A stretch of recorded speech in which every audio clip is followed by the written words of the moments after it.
은혜 받으실 하나님의 말씀은 히브리서 4장 1절로 11절입니다. 신약성경 히브리서 4장 1절로 11절 다 같이 합독하시겠습니다. 그러므로 우리는 두려워할지니 그의 안식에 들어갈 약속이 남아있을지라도 너희 중에는 혹 이르지 못할 자가 있을까 함이라. 그들과 같이 우리도 복음 전함을 받은 자이나 들은 바 그 말씀이 그들에게 유익하지 못한 것은 듣는 자가 믿음과 결부시키지 아니함이라. 이미 믿는 우리들은 저 안식에 들어가는도다. 그가 말씀하신 바와 같으니 내가 노하여 맹세한 바와 같이 그들이 내 안식에 들어오지 못하리라 하셨다 하였으나 세상을 창조할 때부터 그 일이 이루어졌느니라. 제7일에 관하여는 어딘가에 이렇게 일렀으되 하나님은 제7일에 그의 모든 일을 쉬셨다 하였으며 또 다시 거기에 그들이 내 안식에 들어오지 못하리라 하였으니 그러면 거기에 들어갈 자들이 남아있거니와 복음 전함을 먼저 받은 자들은 순종하지 아니함으로 말미암아 들어가지 못하였으므로 오랜 후에 다윗의 글에 다시 어느 날을 정하여 오늘이라고 미리 이같이 일렀으되 오늘 너희가 그의 음성을 듣거든 너희 마음을 완고하게 하지 말라 하였나니 만일 여호수아가 그들에게 안식을 주었더라면 그 후에 다른 날을 말씀하지 아니하셨으리라. 그런즉 안식할 때가 하나님의 백성에게 남아있도다. 이미 그의 안식에 들어간 자는 하나님이 자기 일을 쉬심과 같이 그도 자기의 일을 쉬느니라. 그러므로 우리가 저 안식에 들어가기를 힘쓸지니 이는 누구든지 저 순종하지 아니하는 본에 빠지지 않게 하려 함이라. 아멘. 오늘 저는 여러분과 함께 받은 복과 누리는 복이라는 제목으로 말씀을 나누고자 합니다. 제가 시골에서 자랄 때 어른들이 하신 말씀 중에 이런 말을 종종 들었습니다. 그 사람 고생하여 좀 돈 벌어 새집 짓고 살라 하더니만 그만 죽었네. 참 헐복한 사람 같다. 또 하는 말은 돈 버는 사람 따로 있고 쓰는 사람 따로 있다. 부모가 애써 먹지 않고 입지 않고 돈을 벌어 놓으면 자식들이 흥청망청 써버린다는 것입니다. 우리 신앙생활도 받은 복과 누리는 복이 따로 있습니다. 하나님께로부터 복은 받았으나 누리지 못하는 사람들이 많이 있다는 것입니다. 애굽에서 나온 이스라엘 1세대들이 그와 같았습니다. 야곱이 70명의 가족을 이끌고 요셉이 국무총리로 있던 애굽 고센 땅으로 갔습니다. 그래서 요셉이 국무총리로 있을 동안에는 식사 대접을 받고 엄청난 환대 속에서 이스라엘이 애굽에서 뿌리를 내렸습니다. 그러나 요셉이 세상을 뜨고 요셉을 알지 못하는 다른 임금이 들어서자 이스라엘에 대한 경계령이 내렸습니다. 왜냐하면 이스라엘이 너무나 왕성하여 애굽 땅에서 430년 만에 300만으로 인구가 늘었습니다. 그러니 애굽의 임금이 두려워할 수밖에 없었습니다. 이래서 애굽에서 이스라엘 사람들의 종족을 멸해야 되겠다, 씨를 멸해야 되겠다, 그렇게 작정을 하고 아기를 낳으면 여아들은 살려주고 남자 아기들은 다 죽이라는 특명이 내렸었습니다. 그래서 이스라엘 백성들은 남자 아기를 낳으면 애굽의 관원들이 와서 모두 다 죽였습니다. 그런 비극적인 사항들이 그들 속에 있었습니다. 그래서 이스라엘 백성들은 애굽의 임금이 그들을 가혹하게 노동을 시키고 씨를 멸하려고 하니까 그 어려운 절망 가운데서 하나님께 부르짖어 기도했습니다. 출애굽기 2장 24절에 하나님이 그들의 고통 소리를 들으시고 하나님이 아브라함과 이삭과 야곱에게 세운 그 언약을 기억하셨다. 출애굽기 12장 40절로 41절에 이스라엘 자손이 애굽에 거주한 지 430년이라 430년이 끝나는 그날에 야훼의 군대가 다 애굽 땅에서 나왔다고 했습니다. 하나님께서 그들의 부르짖음을 들으시고 모세를 보내어서 강한 손과 편팔로 300만 이스라엘 백성을 해방시켜서 애굽 땅에서 이끌어내어 기적적으로 홍해를 건너게 하고 광야를 지나 젖과 꿀이 흐르는 가나안 땅으로 들어오게 했습니다. 그런데 그 300만이 광야 40년 길을 방황하다가 1세대는 한 사람도 남김없이 광야에서 다 죽었습니다. 젖과 꿀이 흐르는 땅을 약속받고 꿈과 희망을 가졌으나 그들은 그 땅에 들어가지 못하고 누리지도 못했습니다. 그들의 자손들만 그 땅에 들어가게 되었습니다. 왜 그랬을까요? 그들은 젖과 꿀이 흐르는 땅을 허락받았으나 몸은 애굽에서 나왔어도 마음은 애굽에서 나오지 못하고 광야길을 걸어가면서 늘 그들 마음속에 불신앙과 불순종을 가지고 우상을 섬기고 하나님을 진노케 했던 것입니다. 그들의 광야길은 엄청나게 험한 길이었습니다. 불볕더위가 낮에는 쬐고 밤에는 너무나 추웠습니다. 천막 생활에 이부자리도 허술하고 의복도 허술했습니다. 광야에는 불뱀도 많고 정갈도 많았습니다. 먹을 것도 풍족하지 못하고 마실 물도 없었습니다. 너무나 고통스러웠습니다. 성경은 신명기 8장 15절로 16절에 너를 인도하여 그 광대하고 위험한 광야 곧 불뱀과 전갈이 있고 물이 없는 간조한 땅을 지나게 하였으며 또 너를 위하여 단단한 반석에서 물을 내셨으며 내 조상도 알지 못하는 만나를 광야에서 내게 먹이신다니 이는 다 너를 낮추시며 너를 시험하사 마침내 내게 복을 주려 하십니다. 그들은 하나님이 그들을 겸비하게 낮추어서 주님을 믿고 의지하게 하고 순종하냐 순종하지 않냐 시험하려고 하셨습니다. 그들이 겸비하게 낮아져서 하나님을 의지하고 하나님을 순종하는 시험에 합격하면 젖과 꿀이 흐르는 땅에 들어갈 수 있습니다. 그러나 내내 광야에서 그들은 겸손하지 않았습니다. 늘 하나님을 시험하고 믿지 않았습니다. 불순종하고 원망하고 불평하고 애굽에서 가져온 신들을 섬기고 사신에 절했습니다. 그 결과로 그들은 다 광야에서 소멸되어 버리고 말았습니다. 젖과 꿀이 흐르는 땅을 허락받았으나 누리지 못하고 광야에서 죽었습니다. 믿지 않고 순종하지 아니함으로 들어가지 못한 것입니다. 하나님이 그 아름다운 땅을 준비해 주셨는데 그들은 다 마음속에 꿈과 희망이 넘쳐 흘렀는데 결국에는 그들 자신 스스로가 잘못해서 못 들어간 것입니다. 하나님이 주신 것도 그 복을 받아 누리지 못했습니다. 왜냐? 그들은 믿지 않았기 때문에. 늘 어려움을 당하면 원망, 불평, 탄식하고 자꾸 옛날로 돌아가자 그렇게 외치고 하나님을 반역하고 거역하며 불순종하고 우상과 사신을 섬겼습니다. 민수기 14장 22절로 23절에 내 영광과 애굽과 광야에서 행한 내 이적을 보고도 이같이 10번이나 나를 시험하고 내 목소리를 청종하지 아니한 그 사람들은 내가 그들의 조상들에게 맹세한 땅을 결단코 보지 못할 것이요 또 나를 멸시하는 사람은 한 사람도 그것을 보지 못하려고 하는 것입니다.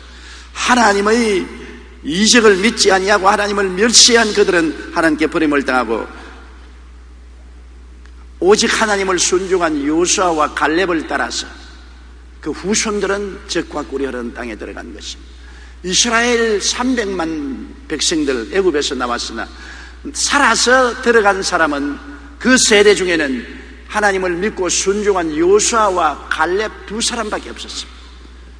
그 후손들은 요수아와 갈렙의 인도를 받아서 하나님을 믿고 순종하고 젖과 꿀이 흐르는 땅에 들어가게 된 것입니다.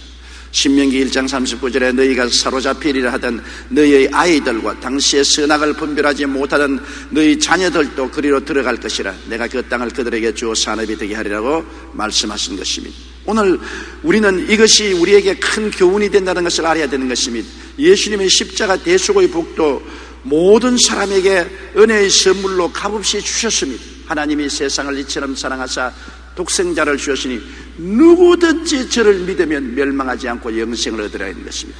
여기에 조건이 없어요. 이 구원이 우리에게서 나온 것도 아니요 우리의 행위로 얻은 것도 아니요 하나님의 선하심을 쫓아서 은혜의 선물로 주시는 것입니다. 그러므로 은혜의 선물은 우리가 믿고 순종만 하면 받아 누릴 수가 있는 것입니다. 여러분 선물해도 우리가 깜짝 놀란 선물을 받으면 과연 내가 이 선물을 받을 자격이 있느냐 두려워하게 되는 것입니다. 예배를 피라고 나가는 여러분에게 연필 한 자루씩 선물하면 웃으면서 기쁘게 받을 것입니다. 그러나 예배를 피라고 나가는 여러분에게 아파트 한 채씩 준다 그러면 안 믿을 것입니다. 믿을 사람 누가 있어요? 속여도 보통 속이지 않는다. 내가 아파도 한 채를 받을 자격이 있겠는가? 안 믿으려고 합니다. 실제로 아파도 한 채를 준다고 해도 불신앙하고 불순종할 것입니다.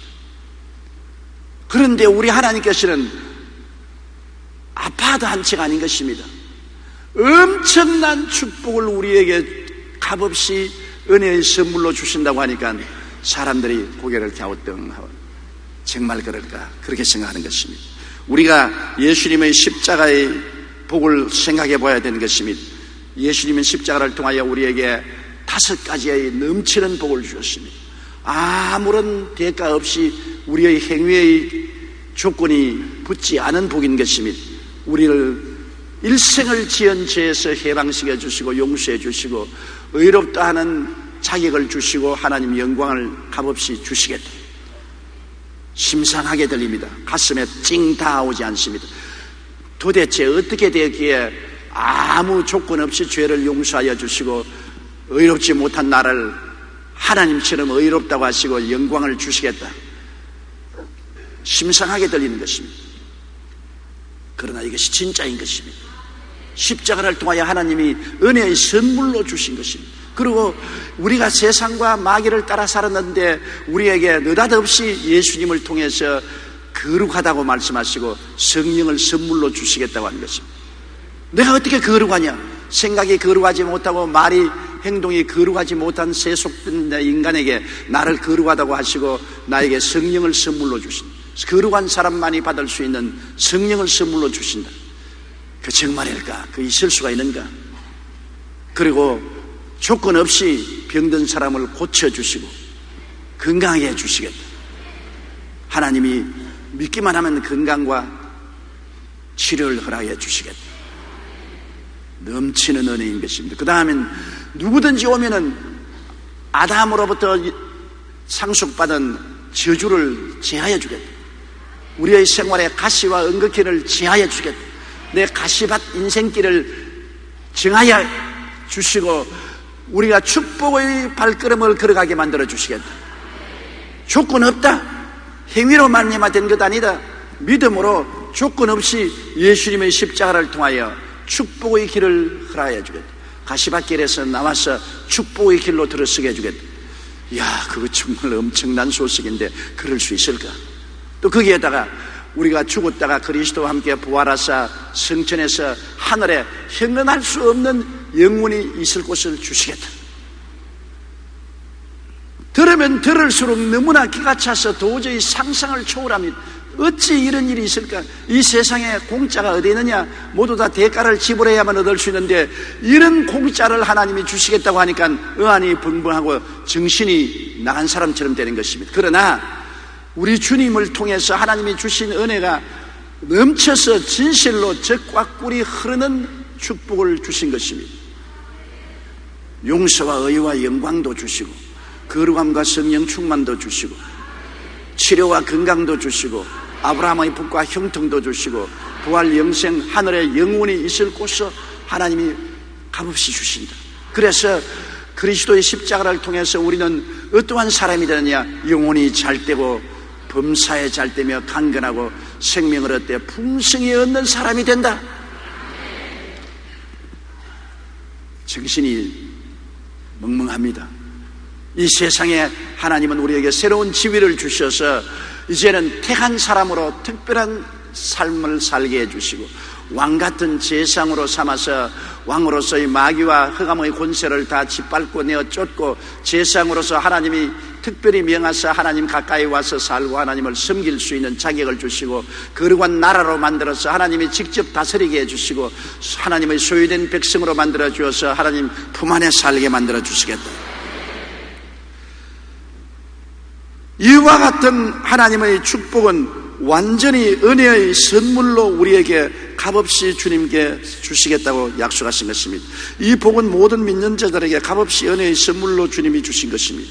에베소 2장 8절에 너희는 그 은혜에 의하여 믿음으로 말미암아 구원을 받았나니 이것이 너희에게서 난 것이 아니요 하나님의 선물이요 우리에게서 난 것이 아닙니다. 우리가 뭐 인물이 잘나서, 가문이 좋아서, 교육을 많이 받아서, 훌륭한 사람이 되어서 자격이 그렇기 때문에 받은 것이 아닙니다. 우리는 못나고 버림받아야 마땅한 인생들, 죄 덩어리인데도 불구하고 오직 하나님께 나오면 하나님이 값없이 선물로, 은혜로 우리에게 이 모든 것을 주셨은 것입니다. 계속해서 강단에서 이 말씀을 설교하고 있는 것입니다. 이것이 우리 오늘날 신약시대에 젖과 꿀이 흐르는 땅인 것입니다. 구약시대 성도들에게 젖과 꿀이 흐르는 땅을 주셨다고 하지만 광야에서 그들은 은혜를 받았으나 누리지 못하고 다 죽은 것처럼 오늘날 광야 같은 인생길을 사는 우리들에게 젖과 꿀이 흐르는 오중보험과 삼중축복과 사중지위를 주님께서 허락하여 주셨습니다. 우리는 다 하나님의 축복의 언약을 받은 사람들인 것입니다. 예수 믿는 사람은 이미 복받은 사람이고 복 속에 살아야 되겠는데 그 복을 누리지 못하는 사람이 많이 있습니다. 그래서 이브리서 4장 1절로 3절에 그렇게 경고한 것입니다. 그러므로 우리는 두려워할지니 그의 안식에 들어갈 약속에 남아있을지라도 너희 중에 혹 이르지 못할 자가 있을까 함이라. 그들과 같이 우리도 복음 전함을 받은 자이나 들은 바 그 말씀이 그들에게 유익하지 못한 것은 듣는 자가 믿음과 결부시키지 아니함이라. 이미 믿는 우리들은 저 안식에 들어가는도다. 그러면 우리가 하나님이 우리에게 주신 복을 누리기 위해서 무엇을 어떻게 해야 될까요? 이스라엘 백성들은 광야에 나온 1세대는 다 복을 받았으나 누리지 못하고 죽었습니다. 헐복한 사람들인 것입니다. 2세대들이 들어갔습니다. 오늘날도 예수 믿고 주 안에 들어온 수많은 그리스도 신자들이 이 세상에 살면서 하나님의 넘치는 복인 오중복음과 삼중축복과 사중지위를 받았으나 누리지 못하고 광야 생활하다가 천당에 들어가는 사람이 많습니다. 이 땅에 살 동안에 가시밭 은극기에 피투성이가 되면서 헐벗고 굶주리며 낙심하고 탄식하며 살다가 겨우 턱걸이로 천당행을 하는 사람이 많습니다. 복을 받았으나 누리지 못하면 얼마나 비참한 일인 것입니까? 우리는 복도 받고 또 누릴 수 있어야만 되는 것입니다. 그 복을 누리기 위해서 우리는 하나님의 정하신 조건에 응해야 되는 것입니다. 하나님이 값없이 주는 복을 어떻게 누릴까요? 첫째로 하나님의 복을 믿어야만 되는 것입니다. 이스라엘 백성들은 하나님의 복을 믿지를 않았습니다. 복을 받았으나 그들이 광야를 지나면서 어려운 역경에 부딪힐 때마다 하나님을 믿지 않고 환경을 바라보고 감각을 의지하고 인간 느낌대로 불신앙하고 불평하고 원망하고 탄식했습니다. 여러분, 우리가 주신 복은 믿음을 통하여 우리의 생활 속에 나타나는 것입니다. 자연적으로 나타나는 건 아닙니다. 환경은 여전히 서산하고 어렵습니다. 비바람이 칩니다. 내가 감각으로 느낄 때 괴로움이 꽉 들어차고 도저히 절망적인 것 같습니다. 그러나 그 가운데서 나는 하나님의 복을 약속받은 사람인 것입니다. 그러므로 하나님의 복을 믿어야 돼요. 제자들이 밤바다에 배를 타고 가는데 파도가 치고 바람이 불고 캄캄했습니다. 근데 예수님이 물으러 걸어오시지 않아요. 사람들은 다 유령이라고 해서 고함을 치고 놀라서 벌벌 떨었는데 베드로가 말했습니다. 주님이시거든 나로 물으러 오게 하소서. 주님이 오라고 하시죠. 베드로가 배에서 나와서 캄캄한 파도에 이른 밤바다 위를 걸어가는데 환경이 달라진 건 아닙니다. 밤바다는 여전히 소용돌이 치고 파도 치고 물고래는 쳤습니다. 요란한 파도 소리는 들렸습니다. 그럼에도 불구하고 그는 파도 위를 밟고서 예수님을 향해서 걸어갔습니다. 그것이 믿음인 것입니다. 환경이 변한 것이 아닙니다. 느낌이 변한 것이 아닙니다. 감각이 변한 것이 아닙니다. 베드로는 믿음을 사용한 것입니다. 믿음으로서 예수님을 향하여 걸어간 것입니다. 놀라운 일인 것입니다. 아무것도 변한 것이 없습니다. 그런데 베드로가 그만 눈을 들어 예수님을 바라보지 아니하고 파도와 바람을 바라보자 믿음을 놓쳐버렸습니다. 믿음을 놓치자마자 그는 물에 빠져들어가기 시작한 것입니다. 바다가 변해서 빠져들어간 것도 아니고 바람이 변해서 빠져들어간 것도 아닙니다. 감각이 느낌이 변해서 빠져들어간 것이 아닙니다. 또 그대로입니다. 똑같은 바다, 똑같은 파도, 똑같은 바람소리, 물보라가 쳤는데 전에는 믿음을 활용하니까 그 바다 위를 걸어가시나 믿음 줄을 놓아버리니까 물에 빠져 들어갔습니다. 주여 내가 죽겠나이다 고함을 치니 예수님께서 붙잡아 베드로를 이렇게 하면서 믿음이 적은 자여 왜 의심하였느냐. 여러분, 우리의 환경이 변화되도록 기다리면 안 됩니다. 우리의 감각이 변화되도록 기다리면 안 되는 것입니다. 느낌이 내가 잘 될 것이라고 느낄 때까지 기다리는 것이 아닙니다. 우리가 사는 것은 믿음으로 사는 것입니다. 하나님의 축복은 믿음으로 주시는 것입니다. 우리의 현재 오중복음, 삼중축복, 사중치유는 믿음으로 주신 것이기 때문에 내가 주님을 바라보고 믿으면 이것이 나를 통해서 이루어지는 것입니다. 환경을 통해서 이루어지는 것이 아닙니다. 감각을 통해서 이루어지는 것이 아닙니다. 나의 믿음을 통해서 이루어지는 것입니다. 울어도 못하네, 힘쓰도 못하네, 참아도 못하네, 믿으면 하겠네요. 어떻게 믿어요? 우리에게는 다 믿을 수 있는 힘을 하나님이 주셨습니다. 믿음이 없는데 주님 믿으라면 그건 헛된 소리 아닙니까? 여러분과 저는 예수를 구주로 모실 수 있는 믿음을 주셨고 또 신앙생활할 수 있는 믿음을 주셨습니다. 그러므로 우리를 예수님을 바라보고 믿기만 하면 이 세상의 흠나는 바다 위를 걸어갈 수 있게 되는 것입니다. 물에 빠질 것이 아니라 물 위로 걸어갈 수 있는 것입니다. 인생의 고난의 파도를 밟고 지나가며 오중보험과 삼중축복과 사중치유를 누릴 수가 있는 것입니다. 첫째도 믿음, 둘째도 믿음, 셋째도 믿음. 믿으면 저 안식에 들어가는 것입니다. 이스라엘 백성들이 광야에서 광야를 바라보고 감각을 의지하고 느낌으로 반발하고 믿지 않았기 때문에 하나님의 젖과 꿀이 흐르는 동산에 들어가지 못한 것입니다. 그러므로 우리는 믿음으로 살아야 되는 것입니다. 나의 의인은 믿음으로 말미암아 살리라. 뒤로 물러가면 내 마음이 저를 기뻐하지 아니하라 했습니다. 물러가면 안 됩니다. 믿음으로 나아가야 되는 것입니다. 둘째로 우리가 복을 누리기 위해서는 옛사람의 삶을 이기는 세상과 죄를 회개하고 버려야 되는 것입니다. 옛사람은 인간 중심으로 내 수단과 방법과 능력으로 세상을 의지해서 살았지 않습니까? 세상을 버려야 되는 것입니다. 예수님 말하기를 사람이 떡으로만 살 것이 아니요 하나님 입으로 나오는 모든 말씀으로 살 것이니라. 이제 우리는 말씀으로 사는 세계에 들어온 게 있습니다. 말씀으로 살아요. 떡으로 살지 않습니다. 이스라엘 백성이 애굽에 있을 때는 농사 짓고 인간으로 수고해서 떡을 구해서 먹고 살았으나 광야에 들어와서는 농사 지을 밭도 논도 없고 곡식 종자를 뿌릴 만한 종자도 없고 기후와 환경이 농사 지을 처지도 못 되고 밤낮 천막 생활에 옮겨가는데 어디에 떡을 구할 수 있습니까? 그들은 이제 생활이 달라져야 됐습니다. 옛날에 세상적으로 살던 생활 방식에서 떠나서 이제는 오직 하나님을 바라보고 기도와 믿음으로 살아야만 되는 것입니다. 하나님을 믿음으로 말씀을 가지고서 이스라엘 백성은 살아야만 했습니다. 말씀을 믿음으로 만나도 먹고 바위에서 물이 터져나오니 물도 마시고 메추라기도 먹고 병도 고침받고 의복도 신발도 떨어지지 않았던 것입니다. 말씀을 따라 살아야 되는 것입니다. 오늘날 우리들도 이제는 말씀을 따라서 살고 세속과 마귀를 쫓아 사는 옛사람을 회개하고 버려야 되는 것입니다. 이스라엘 백성의 가장 큰 문제는 몸은 애굽에서 나왔는데 마음은 나오지를 못했습니다.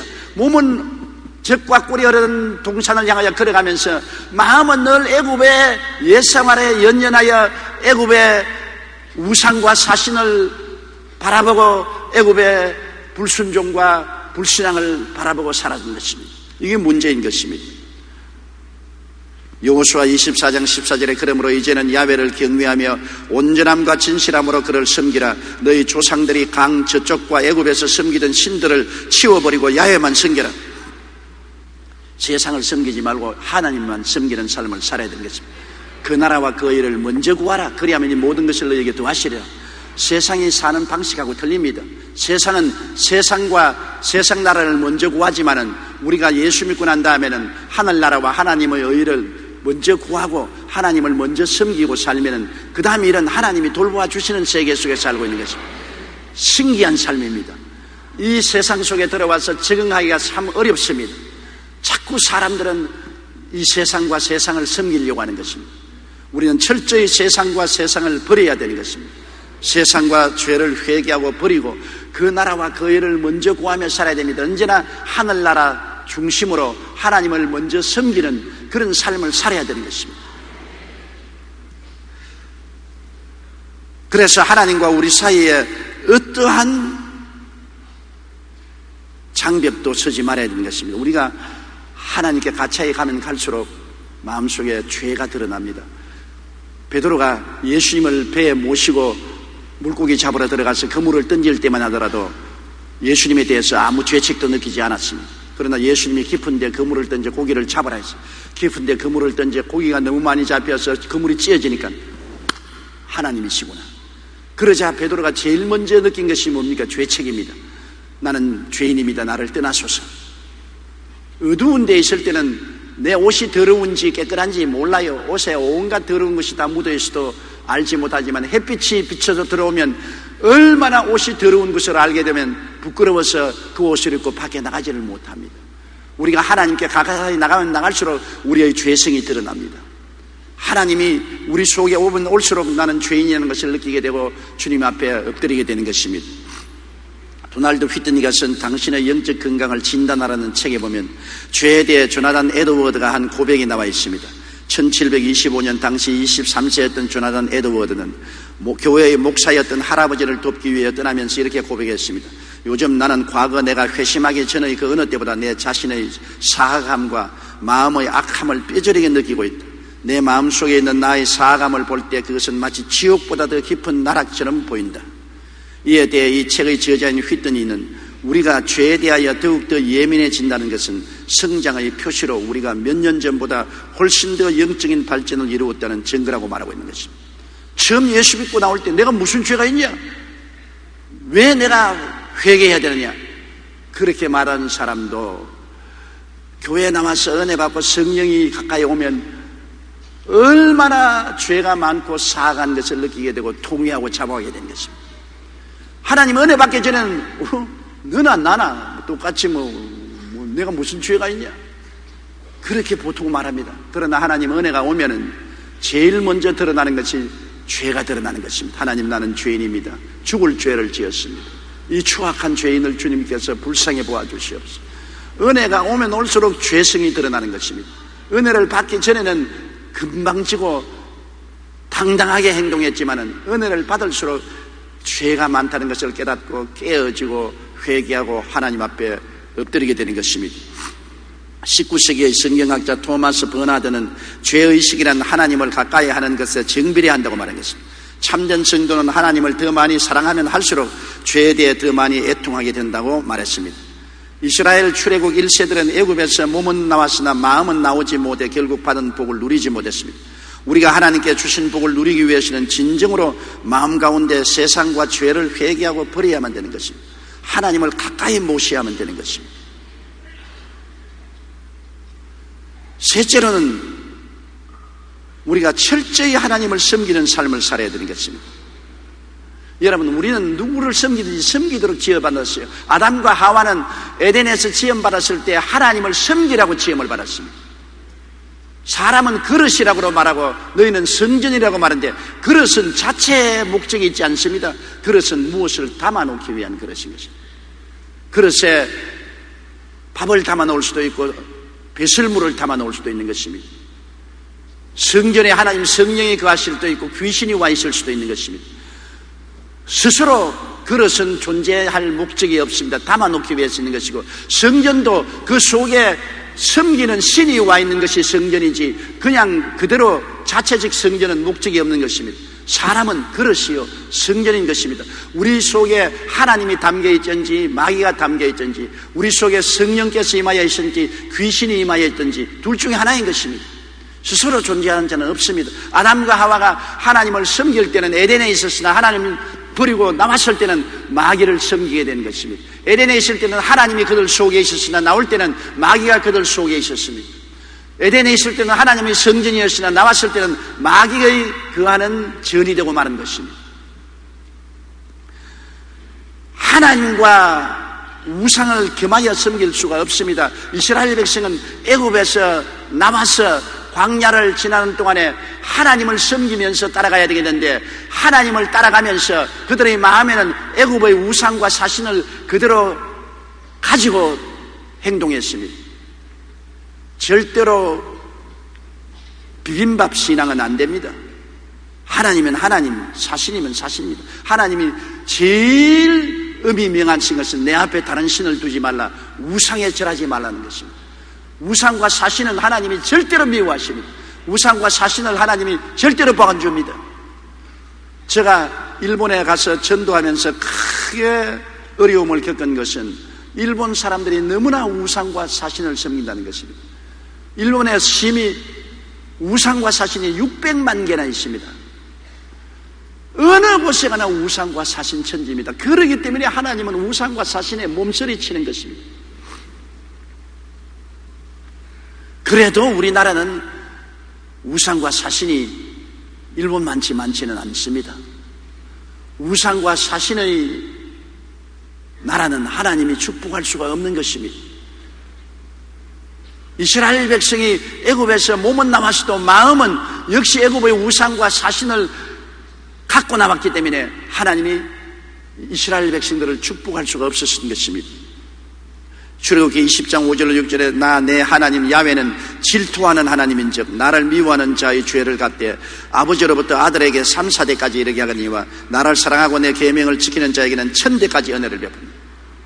하나님은 질투가 심하셔요.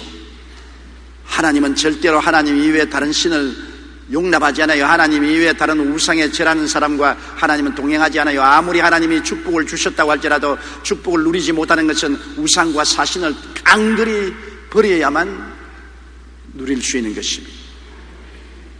우리와 하나님 사이에 어느 누구도 들어오면 안 됩니다. 옛날에 중앙대학교를 창설한 이명신 여사의 어머니 이야기를 들으면 참 재미있습니다. 그 어머니가 예수를 믿고 난 다음에 세례받기 위해서 문답 훈련을 시키는데 목사님이 예수님이 누구 죄를 위해서 돌아가셨습니까? 그거들랑 내 죄를 위해서 돌아갔습니다. 그렇게 대답을 해야 세례받을 수 있습니다. 할머니 알겠어요? 목사님이 그러니까 알았습니다. 그래 이제 노회에서 나와서 세례 문답을 하는데 할머니 예수님이 누구 죄를 위해서 죽었습니까? 우리 목사님 죄를 위해서 죽었습니다. 자기의 죄를 위해서 죽은 것을 모르고 목사님이 가르치는 대로 내 죄를 지키는 목사님 죄로 말미암아 죽은 줄 알고 그렇게 대답했다는 우스운 이야기가 있습니다.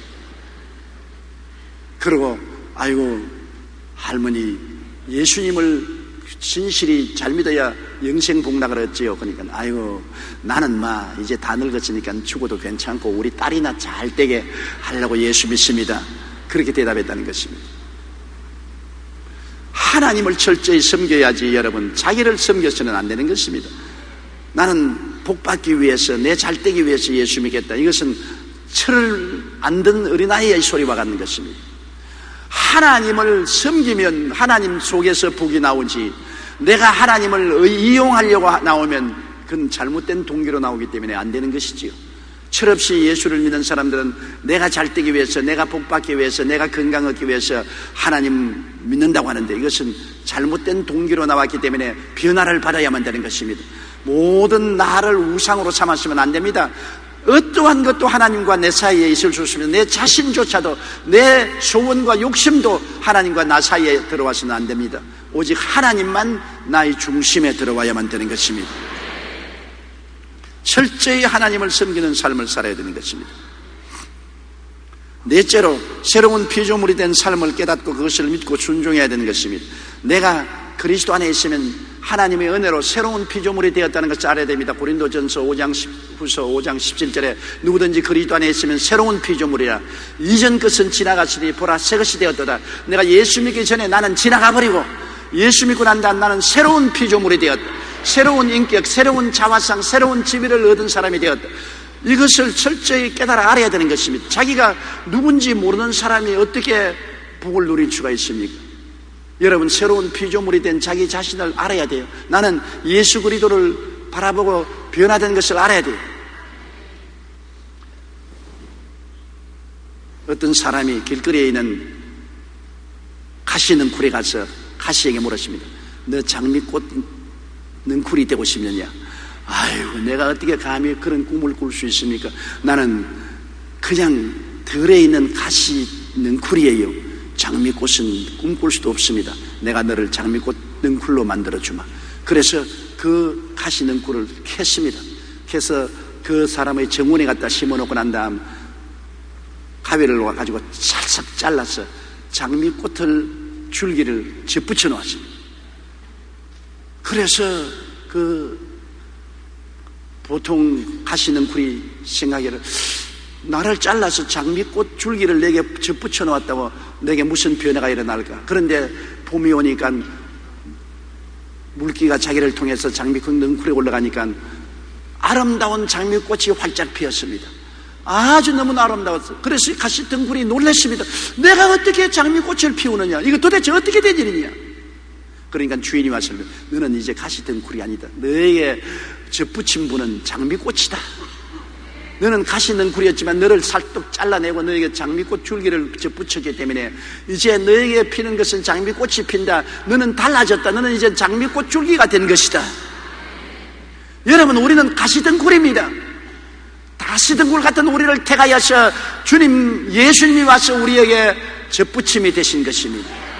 주님이 우리에게 접붙임이 되셨어요. 우리가 예수를 구주로 모셔드리면 주님이 우리 속에 들어와서 주님이 내 안에, 내가 주님 안에 있어 주님이 내게 접붙임이 되어서 이제 가시 능쿨 옛 인생이 아니고 주님이 접붙여서 주님으로 열매 맺게 된 것입니다. 우리 주님으로 말미암아 의로운 나무가 되고 우리는 거룩한 나무가 되고 치료받은 건강한 나무가 되고 축복받은 나무가 되고 영생복락 천국을 얻은 나무가 된 것입니다. 여러분은 변화되었습니다. 옛사람이 아닙니다. 그리스도에게 들어와서 접붙임을 받아 새 사람으로 변화되었습니다. 이제 여러분이 맺는 열매는 의의 열매요, 거룩한 열매요, 치료와 건강의 열매요, 축복과 풍요의 열매요, 영생복락 천국의 열매가 맺어지는 것입니다.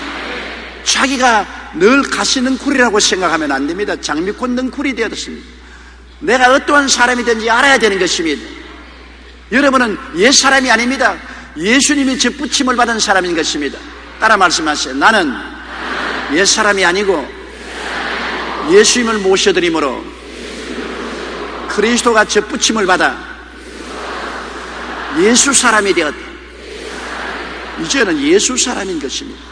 그러므로 예수님의 십자가의 보혈을 통해서 용서와 의로운 사람이 되었고 거룩하고 성령 충만한 사람이 되었으며 치료받고 건강한 사람이 되었으며 축복받고 형통한 사람이 되었으며 부활 영생 천국인이 되었습니다.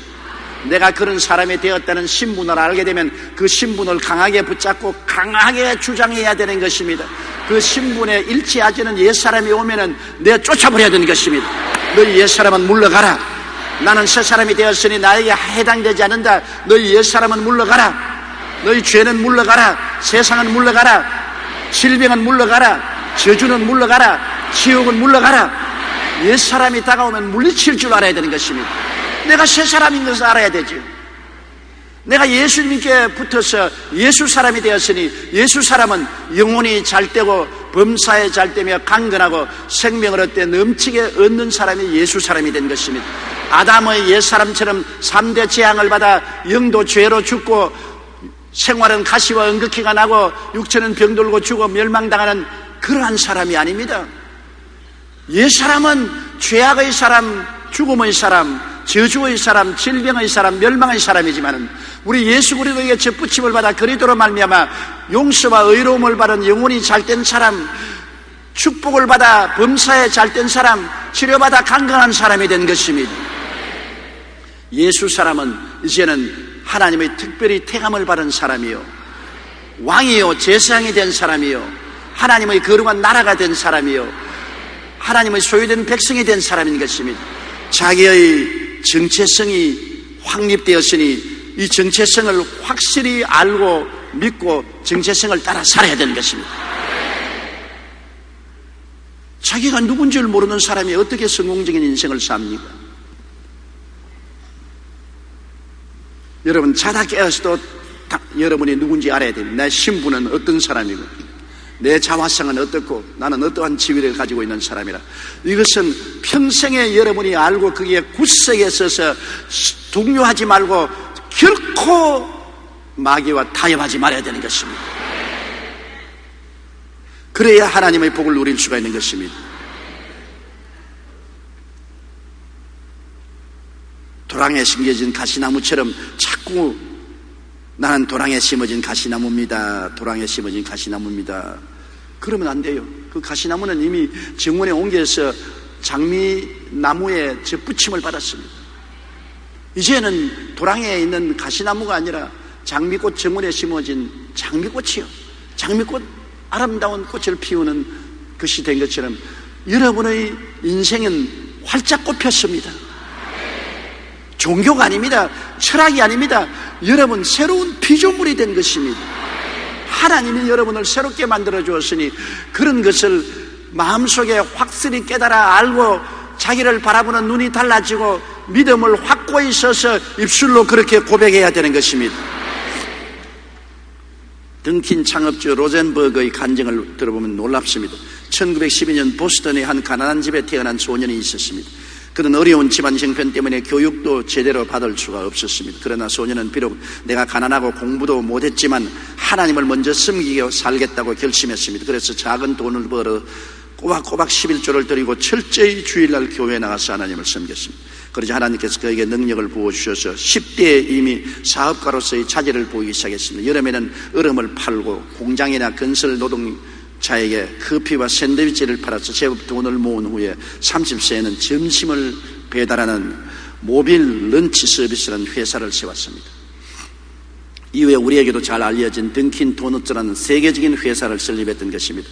바로 이 소년이 던킨 도너츠의 창업주 로젠버그입니다. 현재 던킨 도너츠는 미국에만 해도 1700개의 지점이 있고 세계 100여 개 나라에 지점을 두고 있습니다. 그는 72세를 맞이하는 생일 축하 자리에서 이렇게 말했습니다. 저는 가난하고 못 배웠어요. 초등학교도 못 나온 데다가 그리 좋지 않은 환경에서 자랐습니다. 그러나 하나님께서 늘 제 짐을 맡아 주셨습니다. 제가 성공한 것은 제가 잘나서 된 것이 아닙니다. 제가 하나님을 전적으로 믿고 의지하며 하나님 섬기는 것을 삶을 목표로 삼았더니 하나님께서 이렇게 큰 복을 주셨습니다. 보십시오.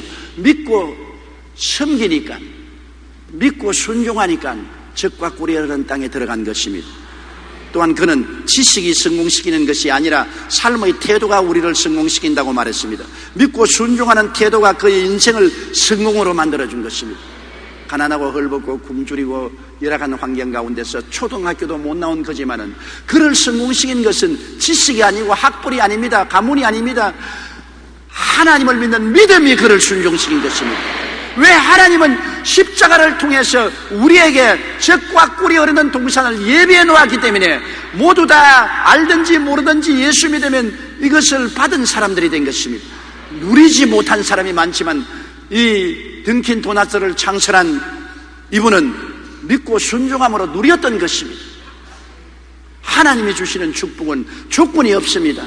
세상적인 조건이 없다는 것입니다. 믿음의 조건은 믿어야 되고 하나님을 섬겨야 되고 순종해야 되지만 세상적 조건은 없습니다. 우리가 예수 그리스도 안에서 새로운 피조물이 된 삶을 깨닫고 그것을 믿고 순종하면 하나님께 주신 복을 마음껏 누리며 살아갈 수 있습니다. 그리고 하나님의 아들 나라에 들어왔으면 하늘나라 아들 말을 해야 돼요.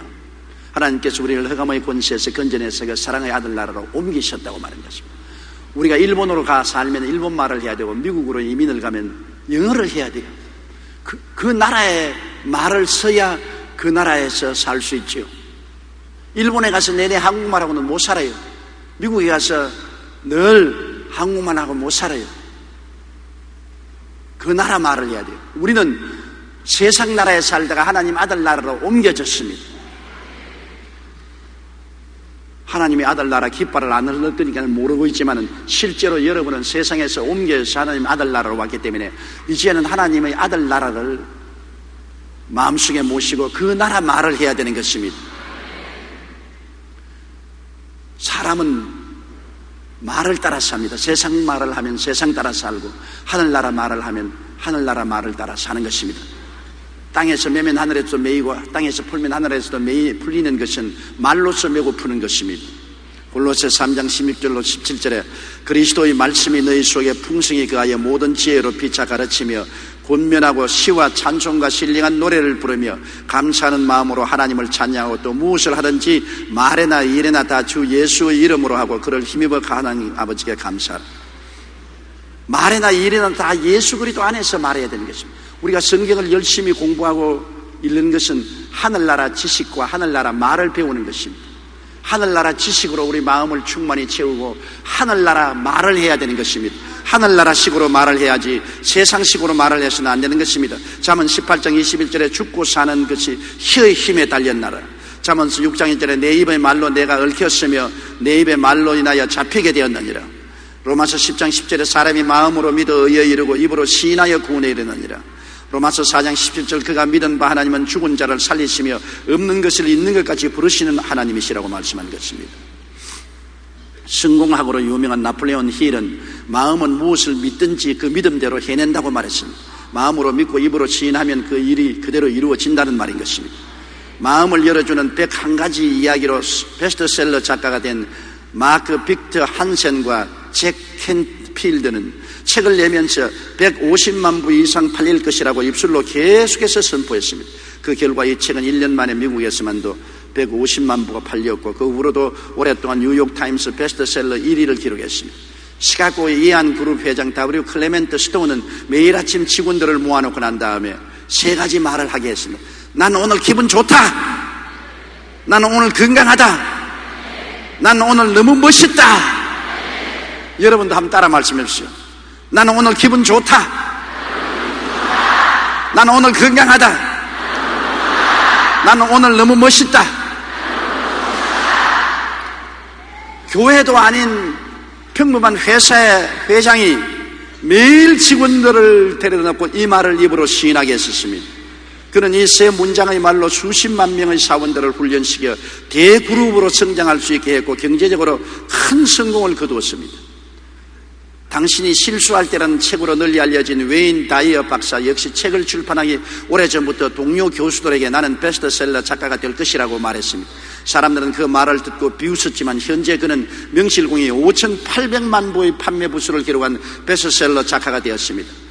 인디아나 주의 노틀담 팀의 명감독 루 홀츠는 자기의 선수들을 보고 항상 우리 챔피언이라고 부른 결과에 최하위 팀을 2년 만에 우승팀으로 이끌려 놓고 말하는 것입니다. 여러분, 말의 위력은 이처럼 놀랍습니다. 하나님께서 우리가 땅에서 매면 하늘에서도 매이고 땅에서 풀면 하늘에서도 풀리는 놀라운 말의 능력을 허락하여 주신 것입니다. 그러므로 우리는 성경 말을 해야 되며 하나님의 언약의 말씀을 늘 말해야 되는 것입니다. 부정적이고 파괴적이고 절망적인 말을 하지 말아야 되는 것입니다. 하나님의 약속의 말씀에 서서 눈에는 아무 증거 안 보이고 귀에는 아무 소리 안 들려도 말씀을 입으로 고백해야만 되는 것입니다. 미국 콜로라도주 스프링필드 근처에는 지형이 높고 아주 험한 고갯길이 하나 있었습니다. 어찌나 길이 험해 보이든지 이곳을 지나가는 차들은 그 지형만 보고도 지레 겁을 먹고 돌아서기가 일쑤였습니다.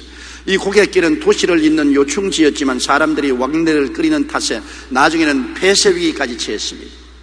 그런데 언제부턴가 이 고갯길 입구에 Yes, you can, 당신도 할 수 있다는 팻말이 세워졌습니다.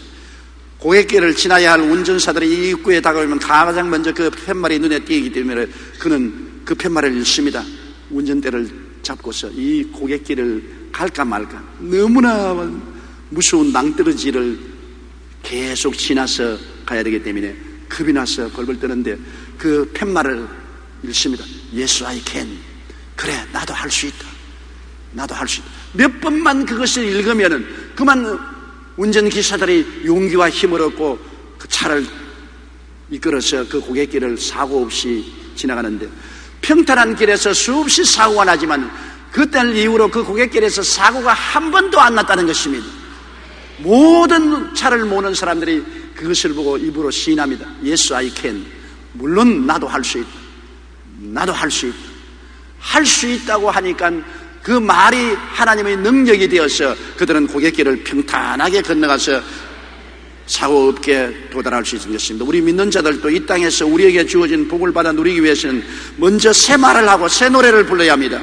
믿는 자는 능치 못할 일이 없다고 성경은 말씀하고 있는 것입니다. 말씀에 의지해서 땅에서 매면 하늘에서도 매이는 것입니다. 다 같은 이스라엘 백성이라도 일생을 광야에서 살다 죽은 자들이 있고 또 젖과 꿀이 흐르는 가나안 땅에서 살은 이스라엘 백성도 있습니다. 그리스도인도 예수님의 십자가 대속의 은혜를 풍성히 누리는 목장에서 생활하는 자도 있고 반대로 믿고 구원은 받아서도 일평생 광야 생활을 하는 자도 있습니다. 그 책임은 하나님께 있지 않고 성도 개개인에게 있습니다. 복은 하나님이 주셨는데 우리는 책임을 다해야 그것을 누릴 수가 있는 것입니다. 나 이제 주님의 새 생명 얻은 몸 옛것은 지나고 새 사람이로다. 그 생명 내 맘에 강같이 흐르고 그 사랑 내게서 해같이 빛난다.